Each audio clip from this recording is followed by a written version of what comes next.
Welcome back to uh, tutorial class today.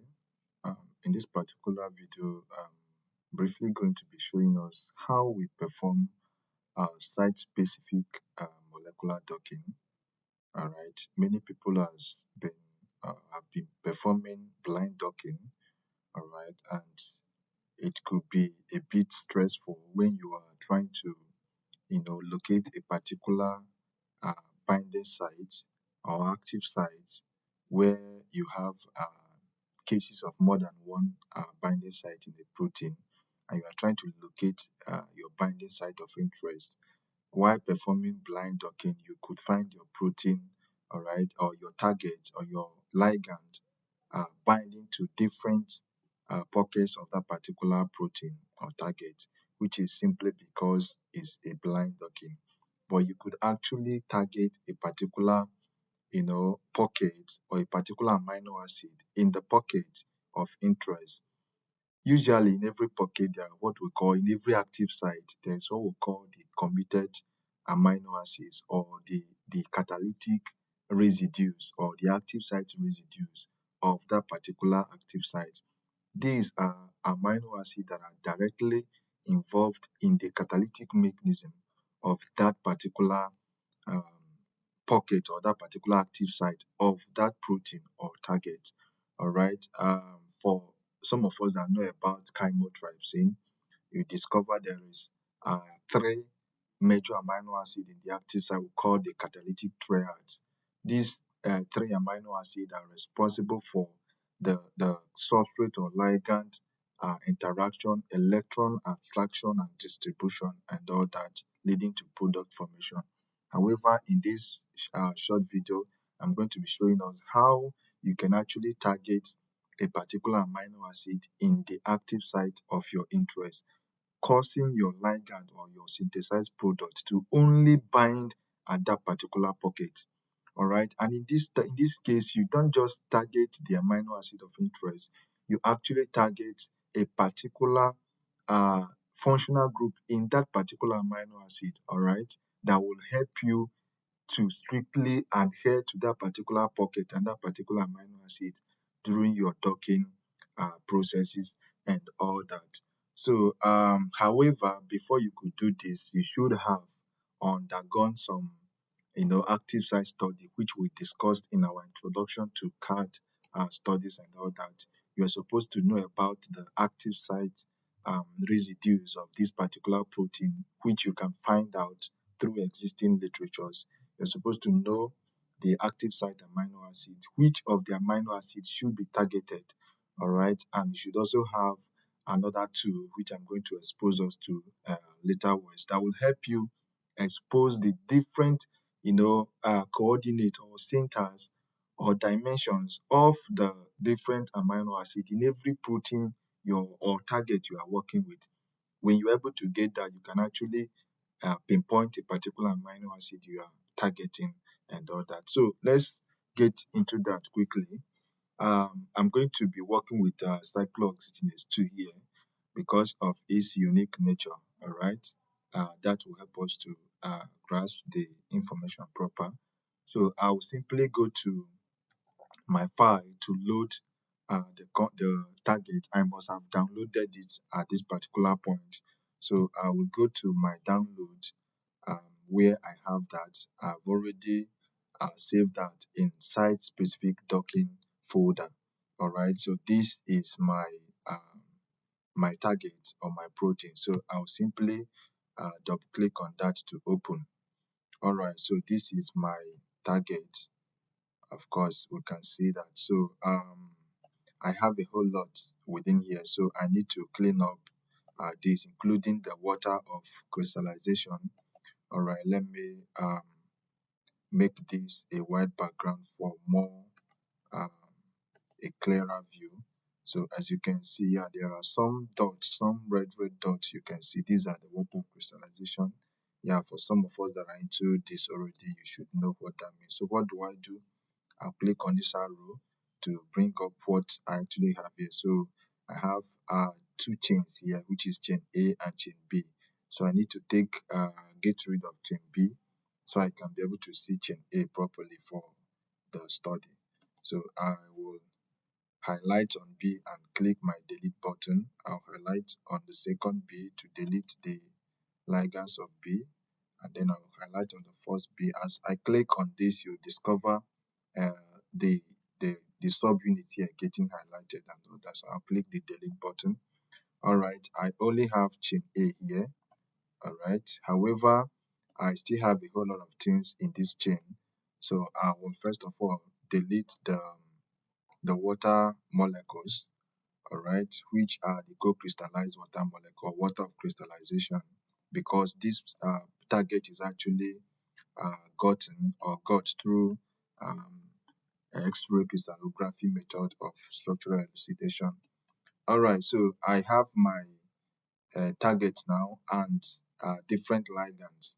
All right, okay, let me highlight the target so that you can see the ligands. Yeah, these are the co-crystallized ligands. All right, these are the co-crystallized ligands. All right, so which I need to take care of. However, um, if I unhighlight the protein, I'll discover that there are actually ligands here, such as this, such as this, such as this. These are actually ligands binding. Look at this. These are not actually binding in any pocket. All right, this might just be molecules that were added in the process of structural elucidation for probably structural stabilization and all that. So at this point, I need to get rid of them, leaving only those binding within the pocket, such as this inside here and then this inside here as well. So what do? I will highlight the protein so I can see this visibly, and then I can now highlight this here to get rid of them by clicking the delete. Okay, I will highlight that proper. All right, and then I will hit my delete button. Similar thing I will do here. I'll highlight this and hit on this to go, and then I'll highlight this and hit on delete. Okay, I'll highlight it better and hit on delete to go. Okay, so this is what I have. So I'll delete it. I have this as well. All right, I'll delete it, and then I have a group here which I don't need, so I'll delete as well. All right, so this is what we have. Okay, I still have a group here, so I need to delete that as well. So this is what I have here. All right, this is what I have. So as you can see, I have my ligand. I have two ligand here. Like I've mentioned earlier, this is um, the cyclooxygenase 2, all right, that has a membrane binding pocket, which is here, and then a heme binding pocket, which is the peroxidase binding pocket. All right, the arachidonic acid will first of all bind at this particular pocket. All right, after being converted or oxidized to prostaglandin G2, this same group will be, channeled into the heme pocket or the peroxidase pocket, where it's going to be reduced to reduced prostaglandin that actually initiates inflammation and all that. So what do? I want to target this committed step here. This is the committed point of this particular catalysis, not the peroxidase side. However, as you can see, the peroxidase, if I highlight the protein back, you discover what I'm trying to say. This is the pocket for the uh, the inhibitor or the drugs. This is where we call the membrane binding domain. The membrane binding domain is here, whereas this is the peroxidase binding domain. Okay, let me zoom it closer. So as you can see, this is the peroxidase binding domain, and then this is the membrane binding domain. So here is where the arachidonic acid binds and is converted to oxidized prostaglandin before it gets to this particular pocket, which is the peroxidase actin pocket that gets that reduced to the reduced prostaglandin. So what do? My interest is in to target this particular site, all right, this particular pocket here. But when you look closely, you notice that this membrane, this peroxidase binding site is actually wider because of the heme group when compared to this. So when you perform a blind docking, your grid setup or syntax will automatically generate your box at this particular portion here. All right, simply because it's more predominant here, it's bigger here. All right, so the protein will assume, and it's also at the center, so the protein will assume this to be the main pocket here. However, this is the membrane binding domain is actually what? The main pocket. All right, so site directed docking is what will enable you to actually target this particular portion and get it right, not this particular portion. Secondly, I mentioned earlier that before you go into this, you must have carried out what we call um, an active site study. So I have also investigated from literatures, all right, that at this particular portion, what you have here, this ligand you have here is the naproxen, is an anti-inflammatory standard drug that was co-crystallized, all right, with this particular cyclooxygenase 2, and this is a heme group which is always present in any peroxidase binding site, all right, or pocket. So this particular inhibitor, which is naproxen, I have found out from literature that is actually interacting with three major groups. All right, one of the predominant group there is arginine 120. All right, and arginine 120 is predominant here because it is the amino acid that directly binds to incoming ligands or inhibitor. All right, it predominantly binds to what? Incoming ligands or inhibitor. So if you're able to target arginine 120 in this particular pocket, you will certainly you will certainly inhibit the binding of every other ligand or substrate or inhibitor that might try to come in here. So it's actually a better or a good point for targeting in this particular pocket. Also, you also have some other serine and tyrosine groups here that or that are involved in electron abstraction, all right, leading to arachidonic acid oxidation to prostaglandin G2. All right. So, however, for the course of this, we are going to be targeting arginine 120, all right, in this particular pocket. And also, for those that might not have good knowledge of the active site study, if you find out about the active site amino acid, which are always present in every in silico related studies about a particular protein, you could simply locate that particular amino acid. That amino acid will give you an idea of the pocket, the active site pocket. And this is what I mean. If you come to the left, you discover you have the first A, which is your your protein chain or your target, and then the second A, all right, which stands for your ligands or your substrate. So in the first A, which is my protein, I'm going to expand this protein. Let me see the amino acids all present in this particular protein. All right. So when you come to an arrow, there's an arrow beside the box here under each of them. This is A, this is another A. So here I have what? An arrow there. All right. So when I click on this first arrow here, it will open up this particular A, which stands for the what? The protein or the target, exposing all the amino acids okay that made up this particular target. So what do? I will navigate to arginine 120. This started with arginine with alanine 33. All right, so these are amino acids, of course. So I'll have to what? Navigate to the arginine 120 and click on it so I can actually know where it is in this particular protein.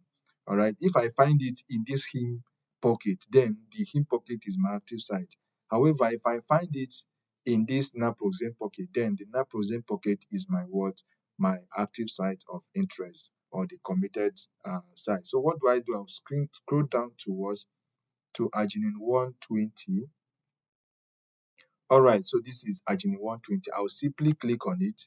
And when I click on it, if you come towards your right, you see it highlighted in yellow. All right, let's do that again. This is arginine 120. If I click on that, you see that highlighted here in what? In yellow. So what do? I can now right click after this highlighting. I can right click inside here, and then I will change my display style of this particular highlighted amino acid to what? Say ball and stick. ball and stick will help me to what? Expose that. So I will click on apply and I'll click OK. I can now click outside.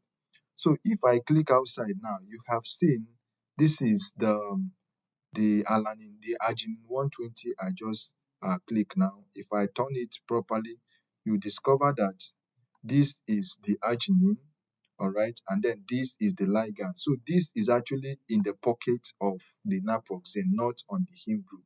So this pocket is actually the first pocket, the membrane binding pocket, where the drugs or where drugs are targeted, all right, for inhibiting this particular protein of interest. So now I have located the amino acid I want to target. The next thing is locating the functional group in the amino acid you want to target. Of course, you won't go and target carbon of this particular group. Carbon is the neutral atom, all right? So you don't target carbon. Rather, you target your nitrogen groups, your oxygen group, and sulfur, as the case may be, all right? Yeah, or in few cases. So this is what I have. Then the next thing to consider is the closeness of these groups with respect to, all right, the ligand or the co-crystallized ligand. If you eventually have, which in most cases is recommended that you download your protein or your target in a complex form, which means when it's co-crystallized with something, that will give you an idea of the native interaction of that particular protein or target with respect to its ligands or inhibitors. All right. So what do I have here? This is the arginine 120, and then this is the ligand of interest.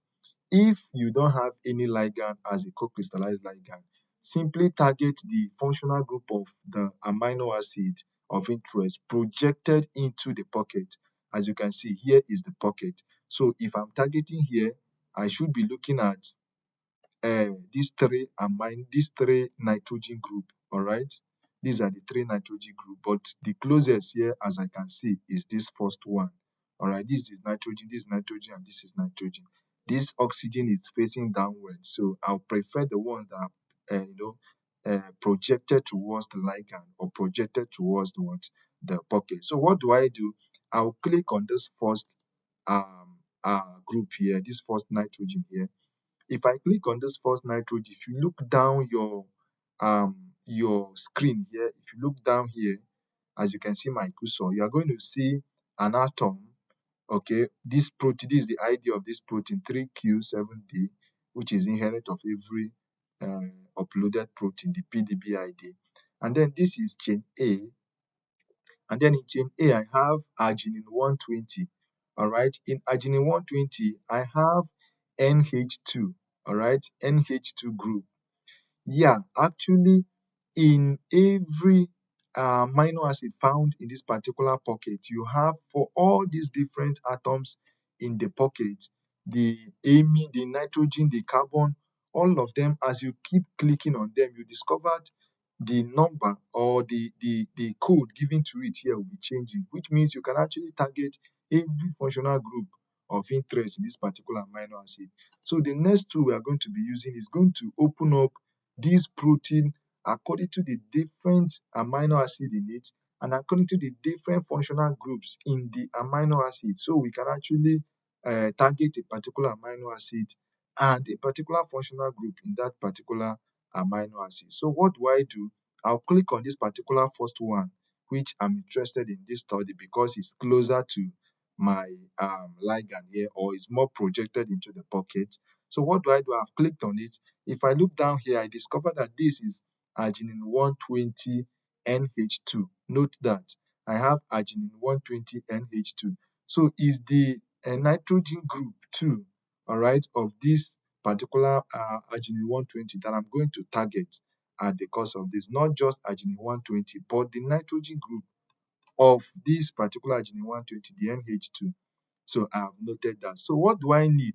I need the center XYZ of this particular functional group here present in this amino acid. All right, so I'll simply pick this particular numbering here, NH2, and use the next tool I'm going to show us now to do what? To actually get the coordinates and then certainly load the coordinates in my config file.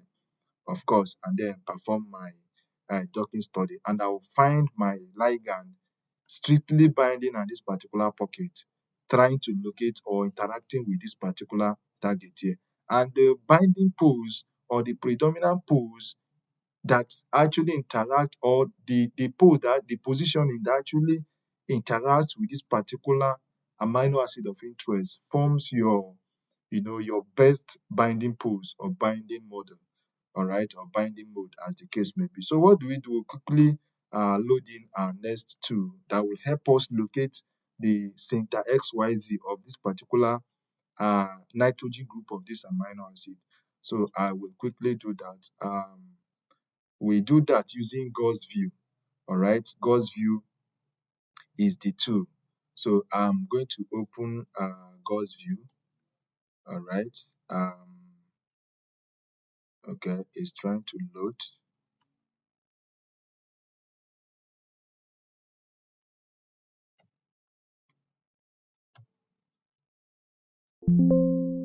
Okay, so I'll simply click OK, and then I'll click OK. All right, it has loaded, so I can close this, minimize this, and then I'll maximize this. All right, this is the tool. It's Gauss view. All right, you can reach out to us in the um, comment section. If you don't have access to this tool, we can easily provide you with one. So I have to load in my protein of interest immediately. So however, before I load it in here, I will have to save my clean protein. All right, I'll have to save this protein as a clean protein so I can be able to visualize that in that tool, okay, as a normal clean protein. I don't need all this ligand. I've been able to succeed by investigating arginine 120 with respect to this ligand. So what do? I'm going to delete my uh, ligands. All right, I'm going to delete them so I can have only my protein here. As you can see, this is only my protein. All right, so I'm going to save it first into that same folder I'm working with. I'll save this as my clean protein. All right, my clean. Okay, no, I need to save that. I'll go to my file. I'll go to my save as. All right, and then I'll save this as clean protein. All right, and I'll change the file type to pdb file. All right, so I can save this. So I can simply go to that tool right now. I'll go and load the clean one. Don't load the one with the ligands and all that. So I will go to my open, and then this is what comes out. So I will have to navigate to my folder. All right, is in my downloads. So and is in site specific. So I will navigate to S. Okay, so PQRS. Okay, so I can get, this is site specific docking. So I will open it, and then this is my clean protein. Yes, I'll say all right, no problem. Okay, so this has loaded. As you can see, this is the protein. However, you will not be able to see it more clearly this way. So I will minimize this particular pop-up window, and then I will go upwards towards second to the last button here. As you can see, second to the last button here, if I click my mouse on it or hover my mouse on it, you will see view/edit file. All right, you will see view/edit file, while the last one is stream output file. So no, you go to what, view and the /edit file. If I click on that file, this will pop up, so I can easily expand this. All right, so as you can see, this is the first group which we saw there, which is alanine 33. If you can remember, alanine 33 has how many atoms in it? About 5 atoms. All right, and you can see the different XYZ with respect to the different atoms of what the alanine 33 our target started with. However, I'm going to go down to arginine 120. This is the numbering I'm following here. All right, so I'm still at 70, 80, 90. So I'll go to 120. All right, this is 120. Can you see this? This is 120. All right, so I'm going to look for NH2 of 120. All right, if you remember in our target, all right, if you can remember in our target, this is it. Okay, we were interested in what? NH2. As you can see that down here, you can see NH2. So I'll simply go down to the same tool. This is my arginine 120.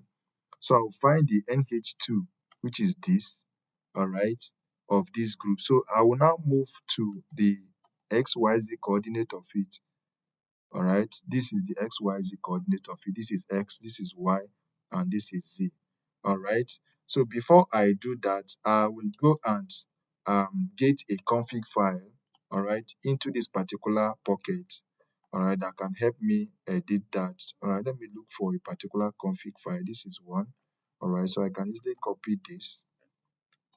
Before you perform a site-directed docking, of course, you should have your config file in there as well. If you don't know how to prepare this, you check our previous video at our channel. You'll find out how this has been prepared. All right. Okay, so this is the file I have. I'll open the file, and then this is what a config file looks like. Okay, it has your receptor, it has your ligand, and then you have your syntax, and then you have your sizes and all that. All right, my major interest here is in the syntax. I have syntax XYZ.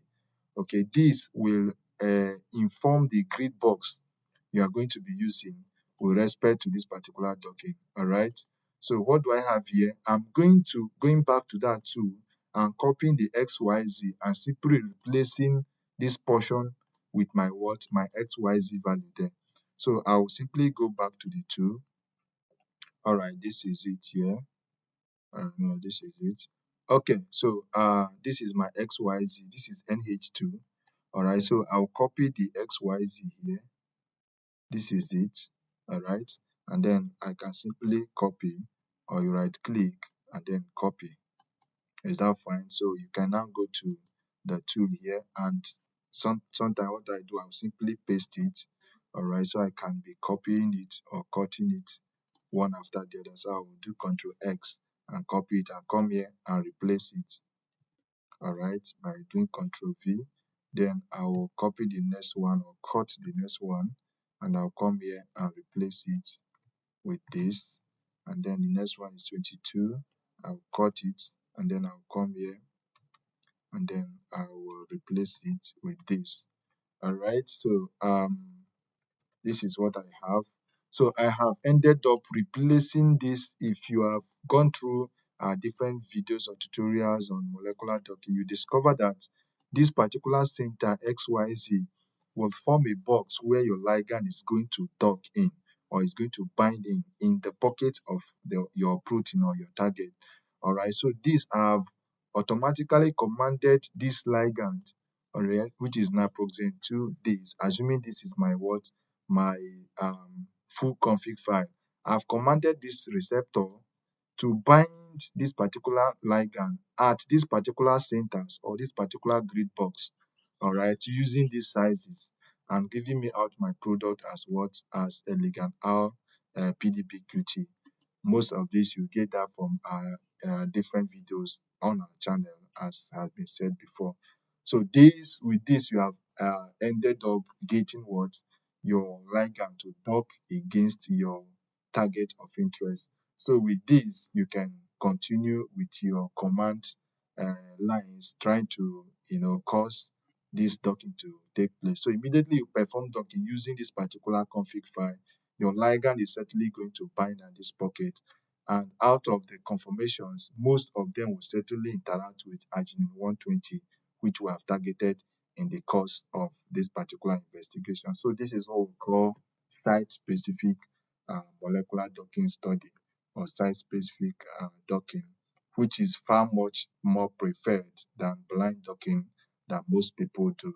So I will encourage you to practice this severally and make sure in all your docking you perform site-specific docking instead of normal blind docking that most people do, which is not actually the best. This will give you a better result and a more informed study. Thank you, and do not forget to always check up, or rather subscribe to our channel, Teach Yourself series. You'll find the channel link on our description. Okay, you can easily log in there, get subscribed, click on the notification button to be updated. Every week we update students with information like this.